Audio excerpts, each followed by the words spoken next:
Oke, karena banyak yang request terkait not if dan juga not switch di N8N, makanya di sini saya buatkan videonya.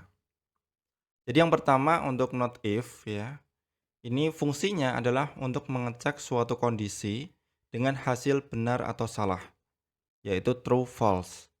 Ya, jadi jumlah cabangnya itu hanya ada dua teman-teman, yaitu true atau false, benar atau salah. Jadi hanya ada dua. Kapan dipakainya? Yaitu kalau kita hanya butuh memutuskan alur sederhana. Jadi ketika dia itu cuma punya dua kondisi, ya kita pakai if ya, itu lebih mudah. Contoh, ini use case-nya ya. Misalkan nih kita punya database pelanggan. Ini contoh ya. Kemudian kita mau cek nih, apakah pelanggan sudah bayar tagihan atau belum. Ya. Kondisinya simpel, jika sudah bayar, maka kirim pesan terima kasih sudah bayar ke customer atau ke pelanggan. Jika belum bayar, maka kita bisa kirim pesan reminder atau pengingat. Misalkan silakan lakukan pembayaran atau yang lainnya sebagainya. Jadi intinya eh, hanya ada dua kondisi, true dan juga false. Nah, supaya lebih jelas, kita langsung praktek untuk penggunaannya. Oke, yang pertama nih, kita buka dulu N8N-nya. Di sini saya mau buat workflow baru ya, namanya not if. Nah, sip. Nah, kayak gini ya. Ini sebagai contoh aja. Nah, kemudian untuk triggernya ini misalkan nih kita pakai trigger manual. Nah, di sini kita bisa yang pertama itu kita buat dulu untuk Google Sheet-nya. Kita buat baru. Ini namanya if. Oh, mana nih? Ini kebesaran ya. Not if switch. Jadi untuk sheet pertama ini kita pilih sheet pertama ya. Ini untuk if. Nanti sheet yang kedua itu switch. Nah, kayak gini teman-teman. Oke, kita ke if dulu.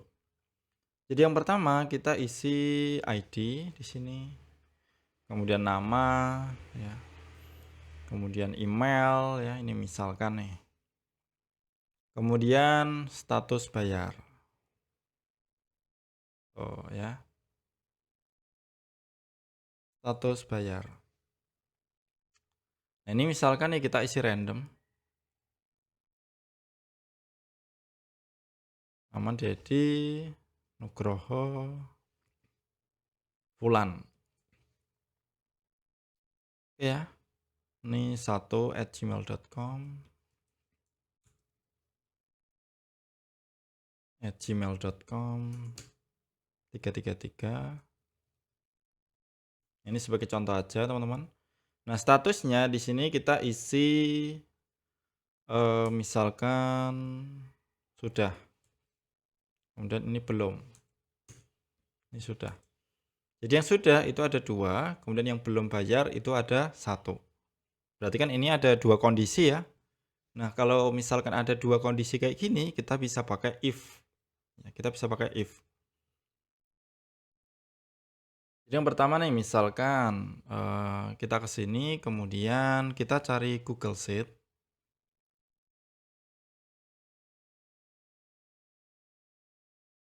Kita cari Google Sheet, kemudian kita ambil datanya. Ya, kita get raw. Oke, di sini untuk dokumennya kita pilih yang not if switch ya, sesuai namanya ini. Kemudian untuk sheet-nya itu kita pilih yang if ya. Sheet-nya itu ini, yang bawah ini. Ini kan kita kasih nama if nih. Tuh, if. Atau kalau misalnya default itu ya sheet 1, sheet 2 ya. Oke. Nah, sampai di sini kita bisa langsung filter sebetulnya ya. Tapi enggak juga enggak masalah. Jadi kita coba execute dulu, kita ambil datanya, tuh udah bener ya, udah masuk. Nah, kalau if ya, itu kita tinggal tambahkan nih, if ya, kita cari if. Oh, dia ada dua kondisi. Kondisinya adalah eh, sudah atau belum. Jadi kondisinya itu kita pilih yang status bayar, kita drag and drop aja di sini ke value 1. Kemudian kita isi yang di sini sudah. Jadi sudah itu kan berarti true ya. Kita ambil yang true, kita execute. Tuh, dia ada dua data. Ini yang true. Kalau yang false itu ada satu data. Oke, paham ya? Jadi kalau kita lihat di sini, untuk true-nya itu kan ada dua item. Kenapa? Karena yang sudah bayar itu ada dua. Tapi kalau yang belum atau false ya, itu dia ada satu. Jadi kalau kita mau membuat suatu kondisi itu kita ambil yang benar. Jadi bentar, ini kita klik dua kali. Jadi yang status bayarnya itu yang isinya sudah, ini kita pakai is equal to ya. Jadi ketika status bayarnya itu sama dengan sudah, maka dia true. Oke? Paham ya? Berarti selain sudah, berarti kan selain sudah itu kan ada belum ya. Maka dia false. Bahkan kalau misalkan ini teman-teman nulisnya sudahnya ada ketambahan seperti ini, ya, ini harusnya terhitungnya false. Kalau kita execute, tuh false ya. Kenapa false? Karena ini nggak sesuai nih namanya nih. Tuh, ada duanya. Kalau kita hapus, nanti kalau kita execute lagi, dia akan menjadi true lagi. Tuh. Oh, kalau udah, ini tinggal diarahkan nih bebas nih, misalkan kirim ke WhatsApp ya. Kalau untuk true, kalau untuk false ya ini bisa kirim kemana gitu. Jadi silahkan sesuaikan dengan kebutuhan. Jadi yang penting teman-teman itu sudah paham ya arti dari eh, if di sini. Ya, bagaimana penggunaan if di sini. Nanti sebetulnya untuk kondisinya itu ada banyak, kita bisa n ya. Nanti tergantung daripada sekompleks apa kondisi yang teman-teman buat. Ini kan kondisinya satu ya, kondisinya satu. Seperti itu teman-teman ya. Untuk praktek ya penggunaan if-nya. Sekarang kita ke penggunaan switch atau kita bahas dulu untuk yang switch dulu. Nah, udah paham ya tadi ya untuk not if ya. Sekarang kita ke not switch. Jadi fungsinya itu adalah mengecek suatu kondisi tapi dengan lebih dari dua kemungkinan atau lebih dari dua kondisi. Jumlah cabangnya ini bisa banyak sekali, tergantung kebutuhan dan juga tergantung ya kondisi yang diinginkan gitu ya. Kapan dipakainya ya? Kalau misalkan kita mau alur bercabangnya itu dengan banyak pilihan, dengan banyak opsi. Oke, sampai sini mungkin masih bingung ya. Kita coba lihat use case-nya. Contoh nih, kita punya sistem status order, di mana di dalamnya itu statusnya itu ada pending, ada status diproses, ada status dikirim, ya, ada status selesai, dan juga ada status batal. Nah, ini kan kalau kita hitung, di sini ada 1, 2, 3, 4, 5. Nah, setiap status itu harus diarahkan ke action yang berbeda. Ya. Kalau pakai if, kita harus bikin banyak not if yang bertumbuk. Jadi ini nggak mungkin ya kalau pakai if, nanti terlalu banyak dan juga nanti ya susah gitu ya maintenance-nya. Kalau lebih simple itu kita pakai switch ya, kita pakai not switch. Jadi kita cuma pakai satu ya, satu not, kemudian kita tambahkan kondisi di masing-masingnya. Contoh misalkan nih ketika nanti pending itu mau ngapain ya, ketika status diproses ngapain, ketika status dikirim ngapain. Nah itu bisa juga kita pakai hanya menggunakan satu not, yaitu not switch. Kalau pakai if ini kan banyak sekali ya, misalkan nih if true, nanti true-nya ini apa nih? True-nya ini diproses atau true-nya itu dikirim ya. Itu kan banyak sekali. Nanti ribet untuk maintenance. Jadi kalau misalkan ada banyak pilihan atau ada banyak kondisi, itu udah pasti kita pakainya switch. Tapi kalau cuma dua kondisi, true false ya kita pakainya if karena itu lebih mudah. Oke, daripada bingung kita langsung praktek untuk not switch-nya. Oke, kita buka dulu N8N-nya, kemudian, kita buat workflow, kita kasih nama not switch, ya, not switch. Yang pertama kita kasih dulu triggernya, ini bebas ya, saya buat contohnya itu trigger manual. Kemudian untuk, Google Sheet-nya ini kita pindah ke sheet-nya switch di sini, di bawah. Kalau sebelumnya kan ini ya, if ya, kita pindah ke switch. Oh, jadi silakan teman-teman lihat di bagian bawah di sini. Nah, kalau sudah di sini kita buat dulu untuk kolomnya, ya. Ini misalkan ID, kemudian di sini ada nama, kemudian di sini misalkan langsung kita ke status, ya. Status order nih. ID misalkan satu-satu bebas ya. Jadi misal Nugroho Wulan.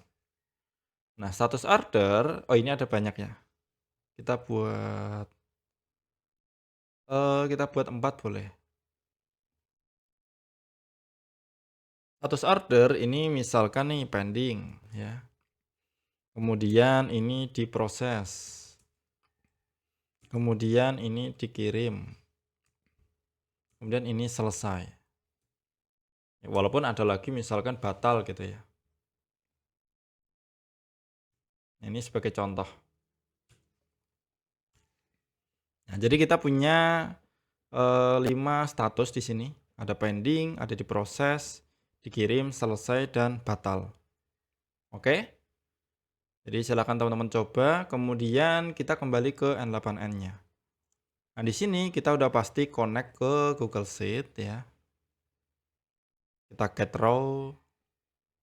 Kemudian untuk dokumennya kita pilih not if switch. Sheets-nya kita pilih switch. Oke ya. Kita execute, harusnya muncul datanya. Oh ya. Datanya ada 5 di sini muncul semua. Nah, kemudian di sini kita pilih nih, kita tambahkan ya. Namanya itu switch. Tuh. Ini switch nih, teman-teman. Ya. Jadi silakan tambahkan switch. Kemudian di sini kita bisa langsung compare nih. Caranya adalah di sini kan ada rules ya, modenya. Kemudian di routingnya ini ada value 1, value 2. Sebetulnya sama aja. Di sini kita drag and drop aja di sini ke value 1. Value 2 itu isinya nih. Tuh, misalkan ini pending kita copy. Kita paste di sini. Kemudian kita tambahkan lagi ya, status order lagi. Kemudian kita copy lagi untuk diproses. Untuk value diproses, kemudian kita tambahkan lagi. Kita drag and drop aja di sini. Dikirim. Jadi gitu enaknya ya. Kalau misalkan switch itu kita bisa buat banyak sekali kondisi ya. Tapi kalau misalkan cuma ada 2 kondisi ya kita pakai if gitu ya.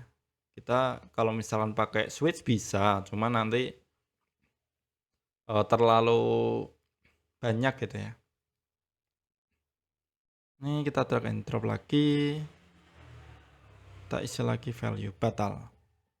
Oke, udah ya. Selesai. Di sini ada 1, 2, 3, 4, 5.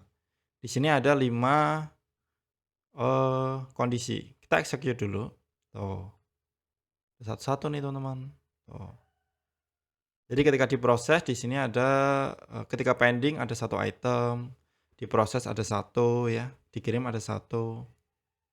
Tuh, jadi nanti jadinya itu seperti ini. Oh ya, keren ya.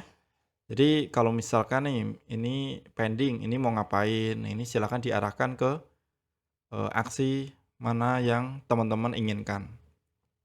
Jadi ini bisa banyak nih ya switch-nya. Bisa banyak sekali. Ya. Tapi kalau pakai if itu nanti teman-teman cuma ada 2 kondisi. Contoh nih misalkan nih batalnya kita hapus gini jadi BA. Ini kalau kita execute harusnya bagian yang terakhir ini 0 item. Tuh, nggak ada ya, nggak ada itemnya. Kenapa? Karena nggak sesuai nih. Tuh, kalau kita kembalikan, kita execute lagi, nanti ada satu item semua. Maksudnya adalah ada data yang sesuai gitu ya, ada status yang sesuai. Kalau udah ini kita save. Seperti itu teman-teman untuk penggunaan switch ya. Jadi ini bedanya ya antara switch dengan if. Kita buka lagi untuk yang if mana nih. Nah kayak gini. Ini kan if ya, dia itu cuma ada dua, true false. Kalau untuk switch dia ada banyak sekali kondisi.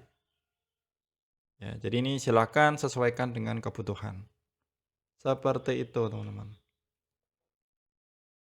Oke, kita ke kesimpulan ya. Jadi not if ya, ini pilihannya itu hanya ya dan tidak, true atau false. Kondisi sederhana. Seperti bertanya misalkan apakah hujan? Kalau iya maka bawa payung.